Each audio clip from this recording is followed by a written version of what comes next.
నమస్తే ఫ్రెండ్స్. నేను మీ Shravani Harsha. Welcome back to our channel. ఇవాళ మన కథ నమ్మక ద్రోహం. కథని చివరి వరకు వినండి. నచ్చితే కనుక ఖచ్చితంగా తప్పకుండా ఒక్క లైక్ చేయండి.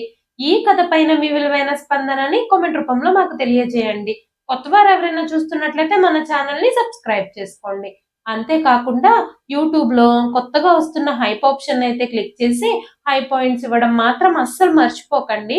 మీరు ఇచ్చే లైక్లు, షేర్లు, కామెంట్లు ఇంకా ఈ హై పాయింట్స్ అనేవి మరెన్నో మంచి మంచి కథల్ని మీకు చదివి వినిపించడానికి నాకెంతగానో ప్రోత్సాహాన్నిస్తాయండి. మరైతే ఇప్పుడు మనం కథలోకి వెళ్ళిపోదాము.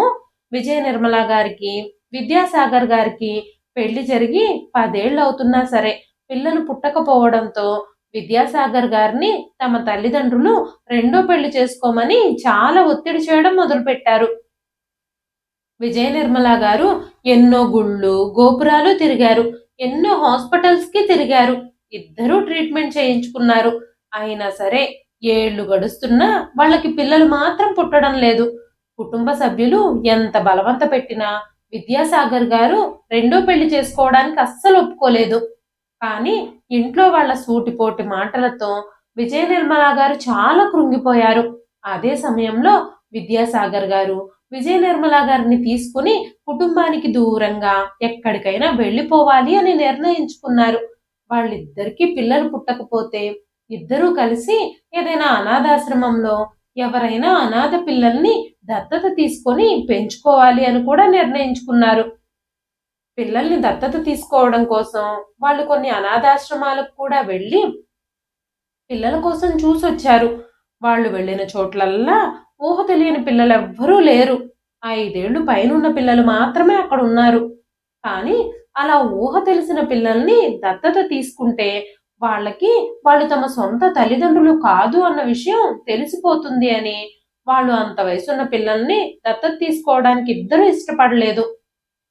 ఆశ్రమం వాళ్ళు వాళ్ళ అడ్రస్సు, ఫోన్ నంబరు తీసుకొని ఊహ తెలియని పసిపిల్లలు ఎవరైనా అనాథలుగా మారి ఇక్కడికొస్తే గనక తప్పకుండా మీకు ఫోన్ చేసి చెప్తాము అని వాళ్ళతో చెప్పారు.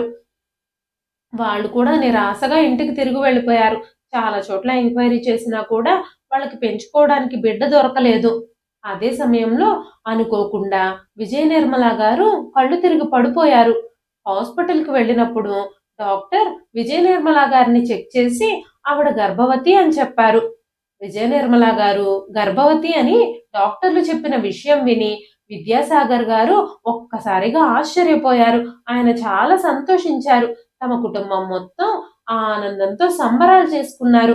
విజయ నిర్మల గారు నెలలు నిండి ఒక ఆడపిల్లకి జన్మనిచ్చినప్పుడు అందరూ చాలా సంతోషించారు.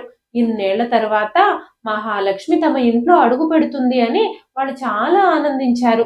కానీ పుట్టిన బిడ్డ చాలా వీక్‌గా ఉందని, ఇంకా హెల్త్ ప్రాబ్లమ్స్ ఉన్నాయని ఇంక్యుబేటర్‌లో పెట్టారు.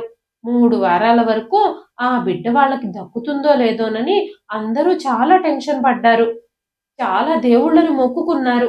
3 వారాల తర్వాత అంతా బాగానే ఉంది అని చెప్పి డాక్టర్లు పుట్టిన బిడ్డని డిశ్చార్జ్ చేశారు. విజయ నిర్మల గారు, విద్యాసాగర్ గారు శృతిని చాలా జాగ్రత్తగా చూసుకోవడం మొదలుపెట్టారు. 6 నెలల వరకు శృతిని అసలు బయటికే తీసుకురాలేదు. ఇన్ఫెక్షన్స్ వస్తాయని డాక్టర్లు చెప్పడంతో బయట వాళ్ళెవ్వరిని దగ్గరికి రానివ్వకుండా చాలా జాగ్రత్తగా పెంచుతూ వచ్చారు. శృతికి వాళ్ళిద్దరూ ఎప్పుడూ ఏ లోటు రానివ్వలేదు. ఏదైనా సరే నోరు తెరిచి అడగడమే ఆలస్యం. అది తన కళ్ళ ముందుంచేవారు. శృతి మెల్లమెల్లగా పెరిగి పెద్దవుతూ ఉంది. తనకి మంచి స్కూల్లో అడ్మిషన్ కూడా తీసుకున్నారు. శృతి చిన్నప్పటి నుంచి చాలా బాగా చదివేది. ఎప్పుడు తను తన క్లాస్‌లో ఫస్టే వచ్చేది. తన తల్లిదండ్రులిద్దరూ కూడా శృతిని ఎంతగానో ఎంకరేజ్ చేసేవారు. కాలక్రమంలో విద్యాసాగర్ గారి తల్లిదండ్రులిద్దరూ కూడా చనిపోయారు. శృతి కాలేజీ చదువులు చదవడం మొదలుపెట్టింది. శృతికి చిన్నప్పటి నుంచి స్నేహితులు చాలా తక్కువ. తను ఎవ్వరితోనూ పెద్దగా స్నేహం చేసేది కాదు. ఎవ్వరితోనూ తన పర్సనల్ విషయాలు షేర్ చేసుకునేది కాదు. ఎవ్వరిని నమ్మేది కాదు. ఎక్కువగా ఒంటరిగా ఉండడానికే ఇష్టపడేది. ఏ విషయమైనా సరే తల్లిదండ్రులతోనే తను పంచుకునేది. తల్లిదండ్రులిద్దరిని కూడా తను స్నేహితుల్లా ఫీల్ అయ్యేది. అంతే తప్ప పెద్దగా ఎవరితోనూ స్నేహం చేసేది కాదు. ఎవ్వరిని అంతగా నమ్మేది కాదు. కాలేజీలో కూడా తను ఎప్పుడూ ఒంటరిగానే ఉండేది. అదే సమయంలోనే తనకి వికాస్ పరిచయం అయ్యాడు. వికాస్ చాలా అందంగా ఉండేవాడు. అంతేకాకుండా చాలా చురుకుగా, చలాకీగా, చక్కగా మాట్లాడేవాడు. ఎవ్వరైనా సరే తను అందంతో, తన మాటలతో ఎవ్వరినైనా ఇంప్రెస్ చేసేవాడు. సరదాగా మాట్లాడుతూ తనని ఎప్పుడూ స్పెషల్‌గా చూసుకునే వికాస్‌ని మెల్లమెల్లగా ఇష్టపడడం మొదలుపెట్టింది శృతి. వికాస్ కాలేజీలో శృతికి సీనియర్. తనతో కబుర్లు చెప్పడం, కాలక్షేపం చేయడంతో పాటు తనకి స్టడీస్‌లో కూడా హెల్ప్ చేస్తూ ఉండేవాడు. తనకి అర్థం కాని సబ్జెక్టులని ఎక్స్‌ప్లెయిన్ చేస్తూ ఉండేవాడు. వికాస్ కూడా చాలా తెలివైనవాడు. తను చాలా బాగా చదివేవాడు. కానీ తనది చాలా పేద కుటుంబం. వికాస్ చాలా పేద కుటుంబానికి చెందిన వ్యక్తి అవ్వడం వల్ల ఎవరైనా సరే కష్టపడి సొంత బిజినెస్‌ని స్టార్ట్ చేయాలని ఎప్పుడూ కలలు కంటూ ఉండేవాడు. మెల్లమెల్లగా శృతి ఇంకా వికాస్‌ల మధ్య ఉన్న సాన్నిహిత్యం పెరుగుతూ వచ్చింది. వాళ్ళిద్దరూ సినిమాలకని, షికార్లకని తిరుగుతూ ఉండేవారు.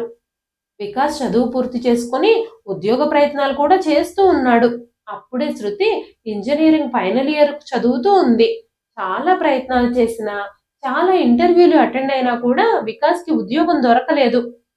తను అనుకున్నట్టుగా, కలలు కన్నట్టుగా వ్యాపారం మొదలుపెట్టాలి అంటే తనకి చాలా డబ్బులు అవసరం.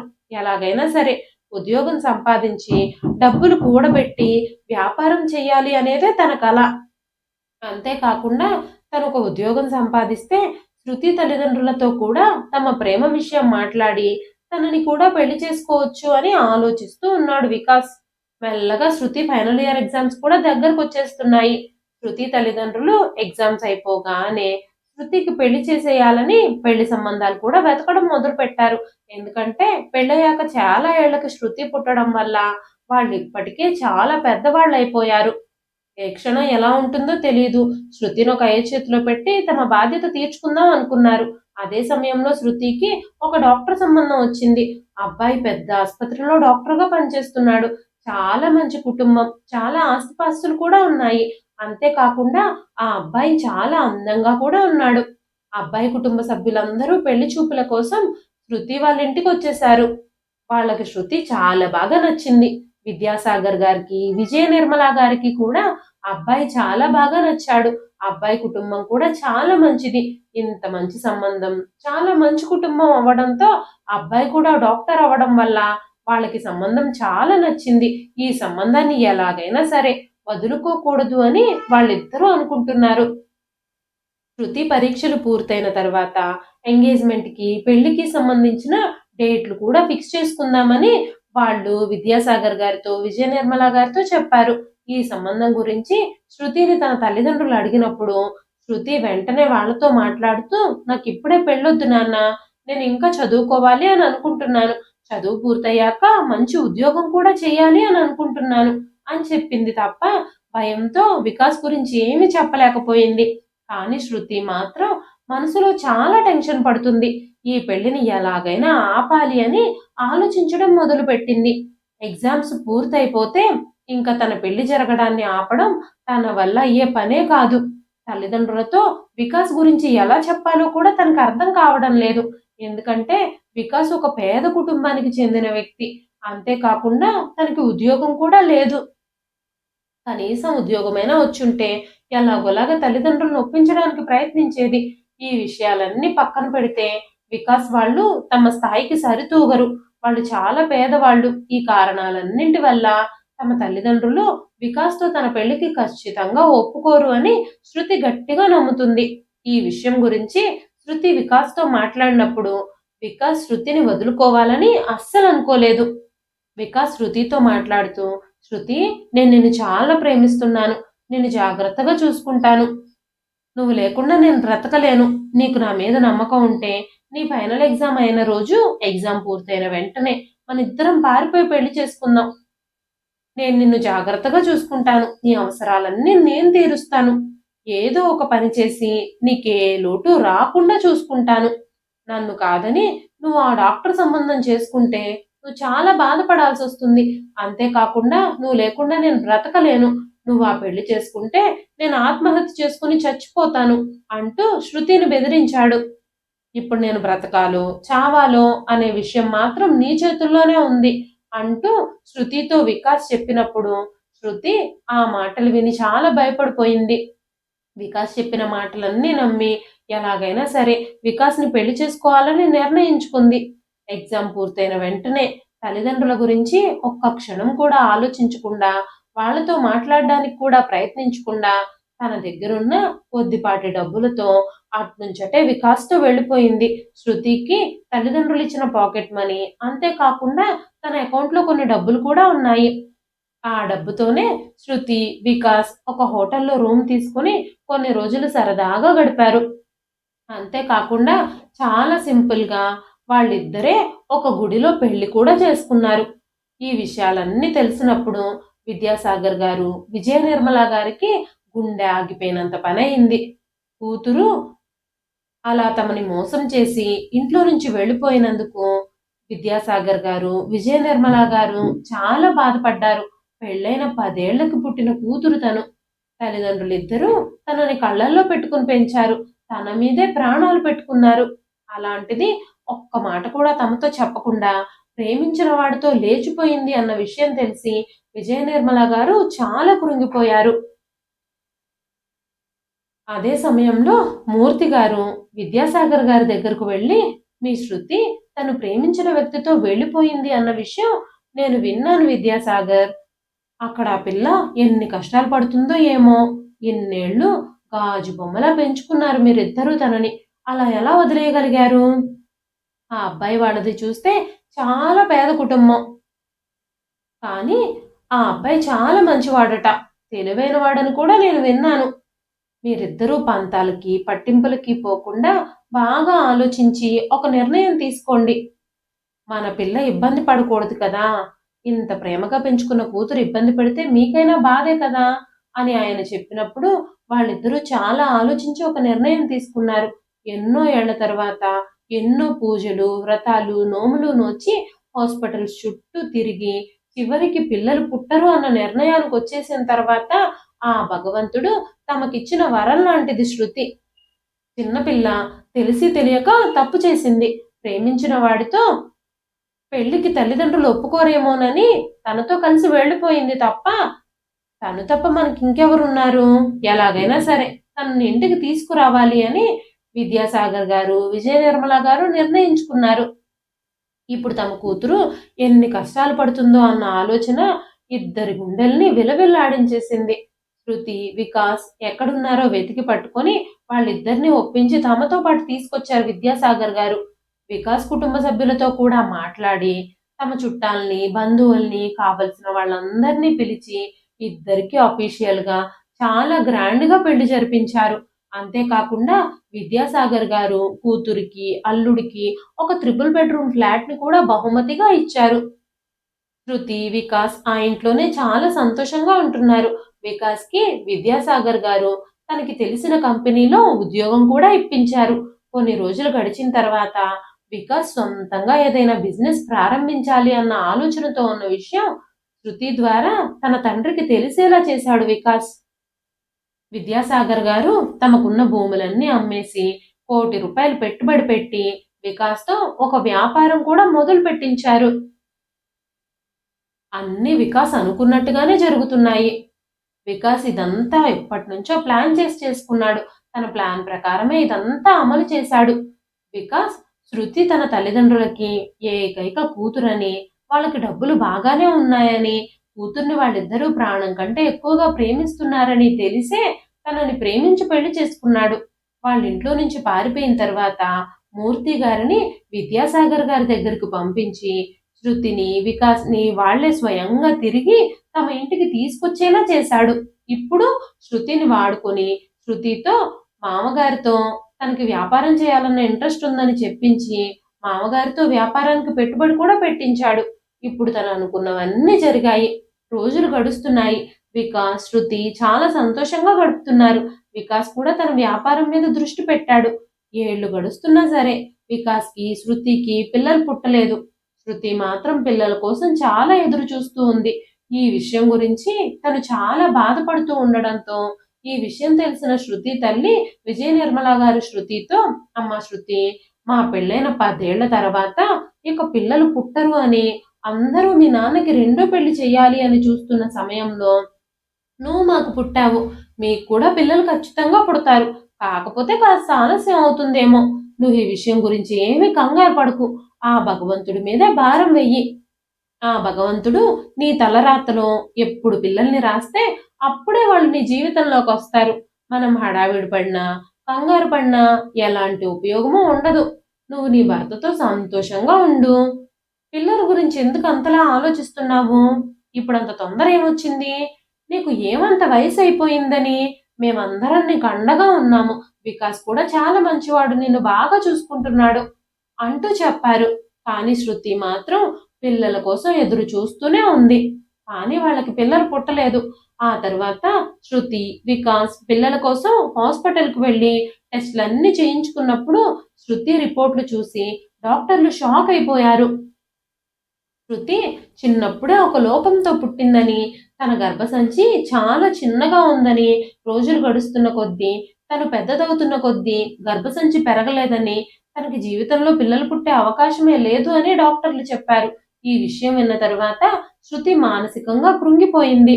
ఎప్పుడూ ఆ విషయం గురించే ఆలోచిస్తూ, బాధగా ఏడుస్తూ, ఎవ్వరితోనూ మాట్లాడకుండా ఒంటరిగా ఉండడం మొదలుపెట్టింది. వికాస్ తనని ఓదార్చడానికి ఎంతగానో ప్రయత్నించాడు. శృతి తల్లిదండ్రులు కూడా తనని ఓదార్చడానికి, ధైర్యం చెప్పడానికి ఎంతగానో ప్రయత్నించారు. కానీ శృతి మాత్రం ఎవ్వరి మాటలు వినిపించుకోకుండా తన జీవితంలో అన్నీ కోల్పోయినట్టుగా శూన్యంలోకి చూస్తూ మౌనంగా ఉండేది. ఎవరు ఏం మాట్లాడడానికి ప్రయత్నించినా కూడా కోపం, చిరాకు చూపిస్తూ ఉండేది. అంతే తప్ప వాళ్ళ మాటలను అస్సలు పట్టించుకునేదే కాదు. అదే సమయంలో వికాస్ కూడా "శృతి నువ్వేమీ బాధపడకు. నీకు పిల్లలు పుట్టరని డాక్టర్లు చెప్పారు. అయినా ఏమీ పర్వాలేదు. నేనే ఏదో ఒకటి చేస్తాను. నువ్విలా బాధపడకు. నువ్విలా ఉంటే నేను చూడలేకపోతున్నాను" అంటూ చెప్పినప్పుడు శృతి వికాస్‌తో "మనం ఒక బిడ్డని దత్తత తీసుకొని వాడిని పెంచుకుంటూ మనకి పిల్లలు లేని లోటు తీర్చుకుందాం" అంటూ చెప్పినప్పుడు వికాస్ ఆ విషయానికి అస్సలు ఒప్పుకోలేదు. ఎవరో కన్న బిడ్డలు మన బిడ్డలెలా అవుతారు? మనకు పుట్టిన బిడ్డలు మాత్రమే మన బిడ్డలవుతారు. ఎంతైనా మన రక్తానికి, పరాయి రక్తానికి తేడా ఉంటుంది కదా! అంటూ చెప్పాడు. వికాస్ తన రక్తమే కావాలని కోరుకుంటున్నాడు. తన వంశాన్ని నిలపలేని గొడ్రాలినైన నా మీద తనకి ప్రేమ తగ్గిపోతుందేమోనని ఈ విషయం గురించే పదే పదే శృతి ఆలోచిస్తూ మనసులోనే కృంగిపోవడం మొదలుపెట్టింది. తను చాలా డిప్రెషన్‌లోకి వెళ్ళిపోయింది. అప్పట్నుంచి అసలు వికాస్ శృతితో సరిగ్గా మాట్లాడేవాడే కాదు. తనతో ప్రేమగా కూడా ఉండేవాడు కాదు. తనను అసలు దగ్గరకు కూడా రానిచ్చేవాడు కాదు. చాలా నెలలు భార్యకి దూరంగా ఉన్న వికాస్ ఆఫీస్‌లో తనకి పిఏగా పనిచేస్తున్న వసుంధరకి మానసికంగా దగ్గరయ్యాడు. మెల్లమెల్లగా రోజులు గడిచే కొద్దీ తనతో శారీరక సంబంధం కూడా పెట్టుకున్నాడు. సరిగ్గా ఇంటికి కూడా రాకుండానే వసుంధరతోనే ఉండడం మొదలుపెట్టాడు. ఇదేంటని, ఇంటికెందుకు రావడం లేదని, సరిగ్గా తనతో ఎందుకు ఉండడం లేదని శృతి అడిగితే బిజినెస్ పనులతో చాలా బిజీగా ఉంటున్నాను అని, ఒక్కోసారి వర్క్ అవ్వక ఆఫీస్‌లోనే పడుకుంటున్నాను అని చెప్పేవాడు. శృతి ఈ విషయాలేవి అంతగా పట్టించుకోకుండా పిల్లల కోసమే బాధపడుతూ ఉండేది. అదే సమయంలో శృతి తల్లిదండ్రులిద్దరూ కూడా ఒక యాక్సిడెంట్‌లో చనిపోవడంతో శృతికి తల్లిదండ్రులిద్దరిని ఒకేసారి కోల్పోయిన బాధతో కోలుకోలేని దెబ్బే తగిలింది. ఒక పక్క తల్లిదండ్రులు చనిపోయిన బాధ, మరో పక్క బిడ్డలు లేరు అనే బాధ రెండూ కలిసి శృతిని ఇంకా ఇంకా కృంగదీయడం మొదలుపెట్టాయి. ఇదే సమయంలో వికాస్ కూడా తనకి అండగా లేడు. తను ఇంకా చాలా కృంగిపోవడం మొదలుపెట్టింది. వికాస్ మాత్రం శృతిని అస్సలు పట్టించుకోవడమే మానేశాడు. అదే సమయంలో శృతి ఫ్యామిలీ డాక్టరు శృతితో ఒక విషయం చెప్పింది. "మీ గర్భసంచిలో ప్రాబ్లమ్ ఉంది. కానీ మీకు ఎగ్ బాగానే రిలీజ్ అవుతుంది. మీరు సరోగసీ ద్వారా మీ బిడ్డని వేరొకరి గర్భంలో కనొచ్చు. టెక్నికల్‌గా ఆ బిడ్డ మీ ఎగ్‌తో, మీ భర్త స్పెర్మ్‌తో పుడుతుంది కాబట్టి వేరే వాళ్ళ గర్భంలో పెరిగిన ఆ పుట్టే బిడ్డ మీ బిడ్డే అవుతుంది. చాలా మంది లోపాలున్న తల్లిదండ్రులు ఇలాగే పిల్లల్ని కని తల్లిదండ్రులవుతున్నారు" అని చెప్పినప్పుడు ఈ విషయం విన్న తరువాత శృతికి కొంత ఊరట లభించింది. ఆ విషయం గురించి వికాస్‌తో శృతి మాట్లాడినప్పుడు వికాస్ కూడా ఈ విషయానికి ఒప్పుకున్నాడు. వాళ్ళకి ఒక బిడ్డని కనిచ్చి అద్దె గర్భం కోసం వెతకడం మొదలుపెట్టారిద్దరూ. అదే సమయంలో వసుంధర గర్భవతి అన్న విషయం తెలిసింది. ఈ విషయం తెలుసుకున్న వికాస్‌కి ఏం చెయ్యాలో కూడా అర్థం కాలేదు. అప్పుడు వసుంధర వికాస్‌తో పెళ్లి కాకుండానే తల్లినయ్యాను అంటే ఈ సమాజం నన్ను బ్రతకనివ్వదు. నన్ను వెంటనే పెళ్లి చేసుకోమని వికాస్‌ని ఇబ్బంది పెట్టడం కూడా మొదలుపెట్టింది. ఎమోషనల్‌గా కూడా బ్లాక్‌మెయిల్ చేస్తూ ఉంది. అప్పుడు వికాస్ వసుంధరతో, "వసుంధర, నువ్వు కొంచెం తొందర పడకుండా ప్రశాంతంగా ఉండు. ఇప్పుడు నేను శృతికి విడాకులిచ్చి నిన్ను పెళ్లి చేసుకుంటే మనకు ఆ ఆస్తిలో చిల్లిగవ్వ కూడా దక్కదు. మేముంటున్న ఆ ఇల్లు, ఈ బిజినెస్ మొత్తం శృతి పేరు మీద ఉంది. వాళ్ళ తల్లిదండ్రులు చనిపోయారు. ఆస్తిపాస్తులు కూడా తన పేరు మీదకే వచ్చాయి. ఇవన్నీ తన తల్లిదండ్రుల ద్వారా తనకు సంక్రమించిన ఆస్తులే. మనం ఇప్పుడు ఏ నిర్ణయం తీసుకున్నా ఆస్తిలో ఒక్క రూపాయి కూడా నాకు దక్కదు. మనం ఇప్పుడు కాస్త ఓర్పుగా వ్యవహరించాల్సి ఉంటుంది. ఏదో ఒకటి ప్లాన్ చేసి మన బిడ్డని ఆ ఆస్తికి వారసుడిగా చేస్తాను. ఆ తర్వాత శృతితో ఆ ఆస్తంతా మన బిడ్డ పేరు మీదకి రాయించి తననే ఇంట్లో నుంచి గెంటేస్తాను. అప్పుడు మనం ముగ్గురం సంతోషంగా ఉండొచ్చు" అని చెప్పి వికాస్ తెలివిగా ఒక ప్లాన్ వేశాడు. తను వెంటనే శృతి దగ్గరకు వెళ్ళి వికాస్ శృతితో మాట్లాడుతూ, "శృతి, నేను చాలా వెతికాను. మనకి బిడ్డను కనివ్వడానికి ఎవ్వరూ ఒప్పుకోవడం లేదు. నాకు తెలిసిన ఒక అమ్మాయి మనకి బిడ్డను కనివ్వడానికి ముందుకొచ్చింది. తను చాలా పేద కుటుంబానికి చెందిన అమ్మాయి. వాళ్ళ తల్లిదండ్రులు ఇలాంటి పనులకు ఒప్పుకోరు. ఈ విషయం వాళ్ళకేమీ చెప్పకుండా వాళ్ళ ఫార్మాలిటీ కోసం తనని నేను పెళ్లి చేసుకోవాలి. అప్పుడు తను 10 నెలలు మనతో పాటే ఉండి మనకి బిడ్డను కనిస్తుంది. ఆ తర్వాత తనకి కావలసినంత డబ్బులిచ్చి మనం తనని పంపించేయొచ్చు. అప్పుడు ఆ బిడ్డ మనతోనే ఉంటుంది. మన బిడ్డే అవుతుంది" అంటూ చెప్పాడు. చేసేదేమీ లేక శృతి ఈ ప్రతిపాదనకు ఒప్పుకుంది. కొద్ది రోజుల్లోనే వసుంధర, వికాస్‌ల పెళ్లి చాలా సింపుల్‌గా జరిగిపోయింది.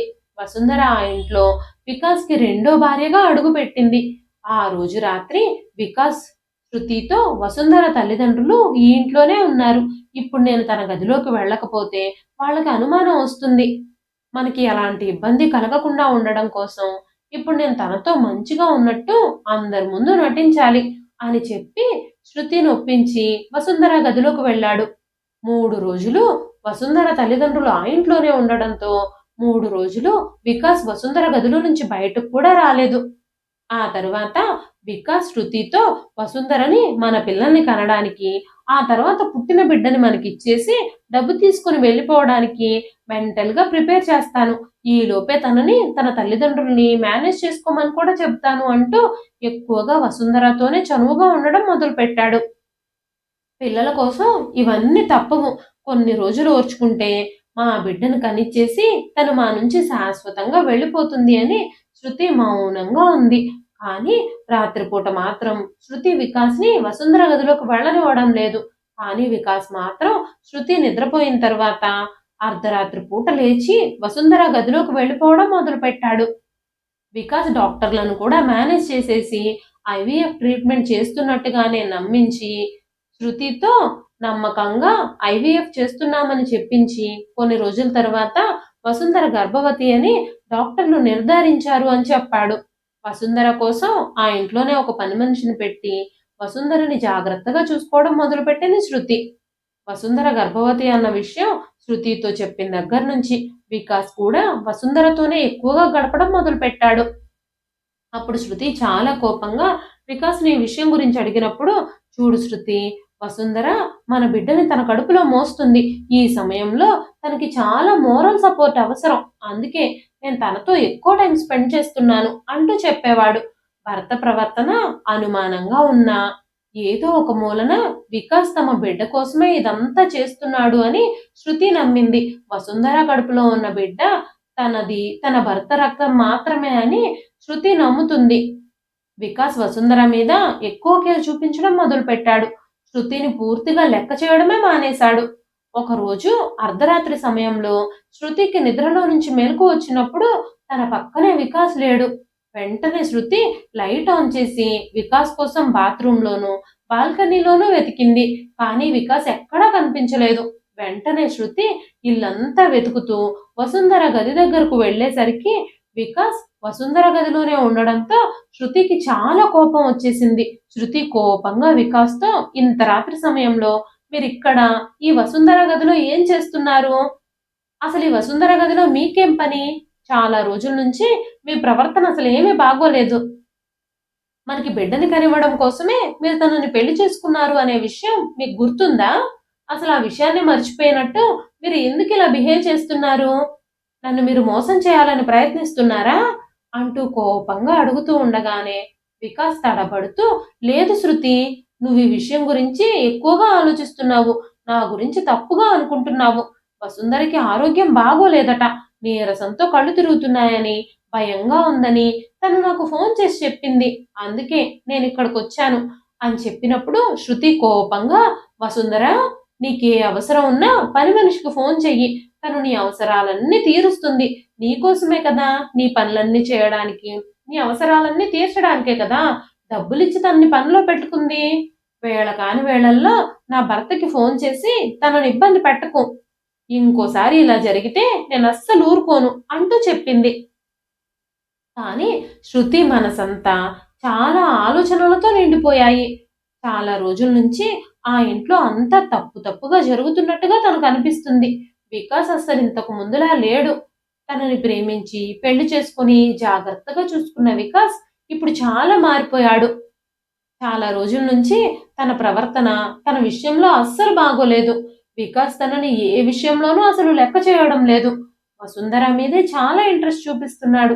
తనతో సరదాగా గడపడానికి, కబుర్లు చెప్పడానికే ఎక్కువ ఇంట్రెస్ట్ చూపిస్తున్నాడు. శృతితో అస్సలు టైం స్పెండ్ చేయడానికి తనకు అస్సలు ఖాళీ ఉండడం లేదని చెప్తున్నాడు. అసలు వికాస్ ఎందుకిలా చేస్తున్నాడో ఎంత ఆలోచించినా కూడా శృతికి అర్థం కావడం లేదు. ఇప్పుడు ఆల్రెడీ వసుంధరకి 5వ నెల. ఇంకో 4 నెలలు ఓపిక పడితే తను బిడ్డని కనిచ్చేసి ఈ ఇంటి నుంచి శాశ్వతంగా వెళ్ళిపోతుంది. అప్పుడు ఎలాంటి ఇబ్బందులు ఉండవు. నేను, నా బిడ్డ, నా భర్త సంతోషంగా ఉండొచ్చు అనుకుంటూ తనకి తానే సర్ది చెప్పుకుంది శృతి. కానీ ఎంత ప్రయత్నించినా తను మామూలుగా మాత్రం ఉండలేకపోతుంది. ఎందుకంటే వికాస్ ప్రవర్తన అస్సలు బాగుండడం లేదు. తనే వసుంధరకి దగ్గరుండి అన్ని పనులు చూస్తున్నాడు. తనకి టైంకి జ్యూసులు, మందులు అన్నీ తనే ఇస్తున్నాడు. తనని సాయంత్రం, ఉదయం వాకింగ్‌కి కూడా తీసుకెడుతున్నాడు. తను ఎంత బిడ్డని కంటున్నా తన మీద చూపించే ఈ అతి ప్రేమ శృతికి అస్సలు నచ్చడం లేదు. తనకి రోజు క్షణం ఒక యుగంగా గడుస్తూ ఉంది. ఈ విషయం గురించి రోజు వికాస్‌కి, శృతికి గొడవలు జరుగుతూనే ఉన్నాయి.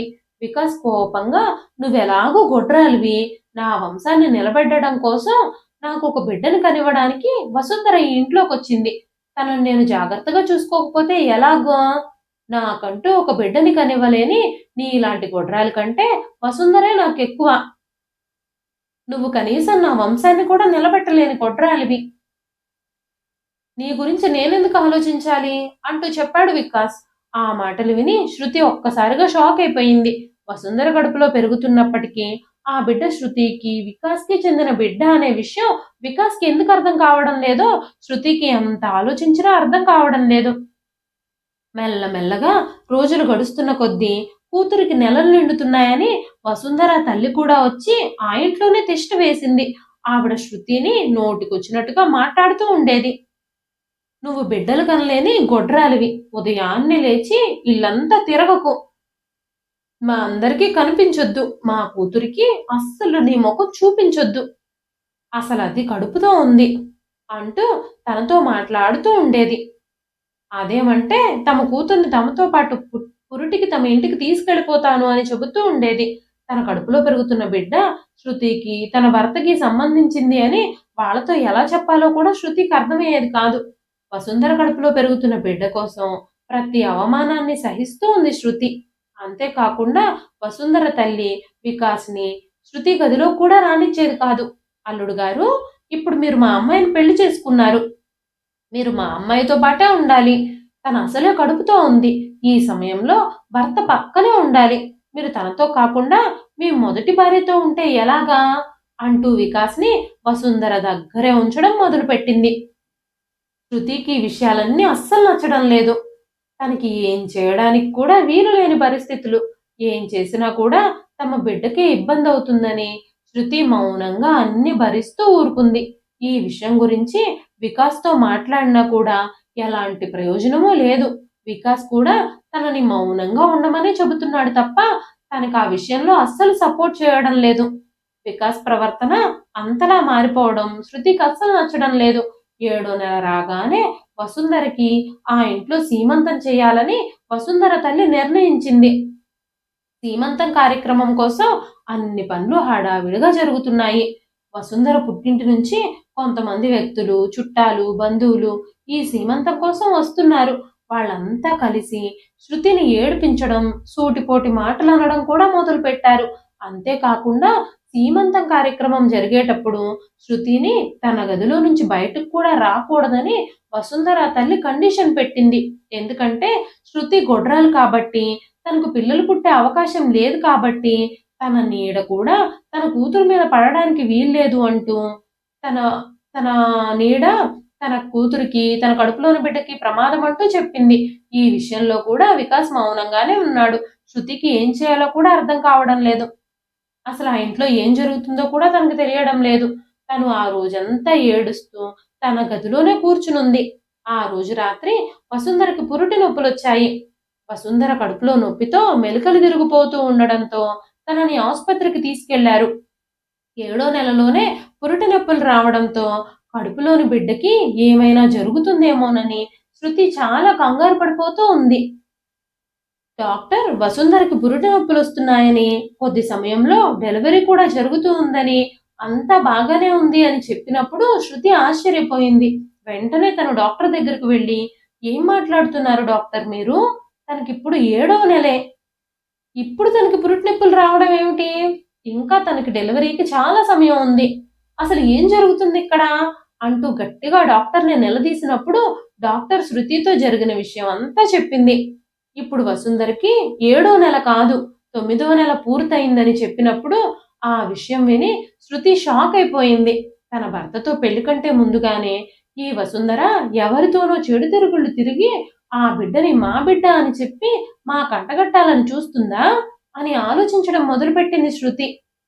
ఈ విషయం తెలిసి శృతి రక్తం మొత్తం మరిగిపోవడం మొదలైంది. ఎవరో బిడ్డను తీసుకొచ్చి నా ఇంటికి వారసుని చేయాలని చూస్తోంది వసుంధర. ఇన్ని రోజులు ఆ విషయం తెలియక తన కడుపులో మోస్తున్న బిడ్డ మా బిడ్డేనని తనని ఇంట్లో పెట్టుకొని పోషిస్తూ వచ్చాను. ఇన్ని అవమానాలు, బాధలు పడ్డాను. అంతేకాకుండా తన తల్లి, చుట్టాలు అంటున్న సూటిపోటి మాటలన్నీ భరించాను. ప్రతిదీ నేను నా బిడ్డ కోసమే చేశాను. కానీ ఈరోజు నాకంటూ బిడ్డ లేదని డాక్టర్లు చెబుతున్నారు అంటూ బాధపడడం మొదలుపెట్టింది శృతి. చాలా సేపటి తర్వాత వసుంధరకి మగబిడ్డ పుట్టాడు. శృతి తన అనుమానాన్ని నిర్ధారించుకోవడం కోసం ఆ బిడ్డకి DNA పరీక్షలు చేయించినప్పుడు ఆ బిడ్డ తనకి వికాస్‌కి పుట్టిన బిడ్డ కాదని, వసుంధరకి వికాస్‌కి పుట్టిన బిడ్డ అని తేలింది. ఒక్కసారిగా శృతి రక్తం మొత్తం మరిగిపోయింది. తనకి చాలా కోపం వచ్చింది. ఈ విషయం తెలిసిన వెంటనే తన కాళ్ళ కింద నేల జారిపోయినట్టు అనిపించింది. వెంటనే వికాస్‌తో శృతి ఈ విషయం గురించి మాట్లాడినప్పుడు వికాస్ జరిగిన విషయం అంతటి గురించి శృతితో చెప్పాడు. వికాస్ శృతితో మాట్లాడుతూ, "నన్ను క్షమించు శృతి.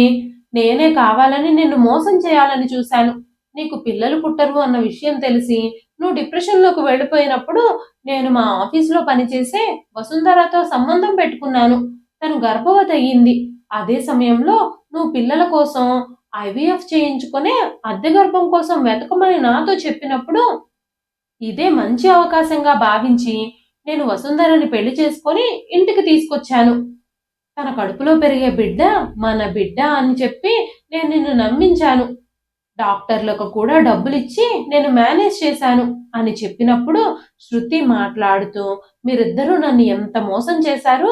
మీరిద్దరూ కలిసి బిడ్డను కని ఆ బిడ్డని నా ఆస్తికి వారసుడిని చేసి నన్నే నా ఇంట్లో నుంచి గెంటేయాలని చూశారు కదా!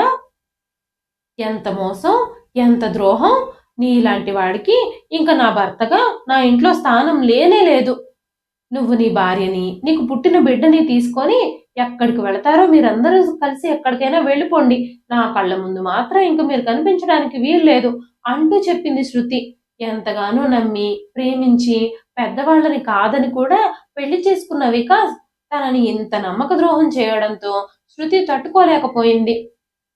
తనని తన జీవితం నుంచి శాశ్వతంగా బయటకు పంపించేసింది. అంతేకాకుండా వికాస్‌తో విడాకులు కూడా తీసేసుకుంది.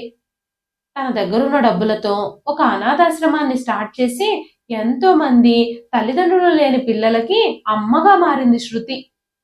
ఇప్పుడు తన జీవితాన్ని ఎంతో మందికి ఆదర్శంగా, ప్రశాంతంగా గడుపుతుంది తను. తనిప్పుడు పిల్లలు లేని గొడ్రాలు కాదు. ఎంతో మందికి అమ్మ. ఇదండి ఈ రోజు కథ. ఈ కథ మీకెలా అనిపించింది? కథ నచ్చితే ఒక లైక్ చేయండి. ఈ కథ పైన మీ విలువైన స్పందనని కామెంట్ రూపంలో మాకు తెలియజేయండి. మరెన్నో ఇలాంటి ఇంట్రెస్టింగ్ కథల కోసం మన ఛానల్‌ని సబ్స్క్రైబ్ చేసుకోండి. అంతేకాకుండా యూట్యూబ్‌లో కొత్తగా వస్తున్న హైప్ ఆప్షన్‌ని క్లిక్ చేసి హైప్ పాయింట్స్ ఇవ్వడం మాత్రం అస్సలు మర్చిపోకండి. మరొక మంచి కథతో రేపు మళ్ళీ కలుస్తానండి. అంతవరకు సెలవు. ఉంటానండి.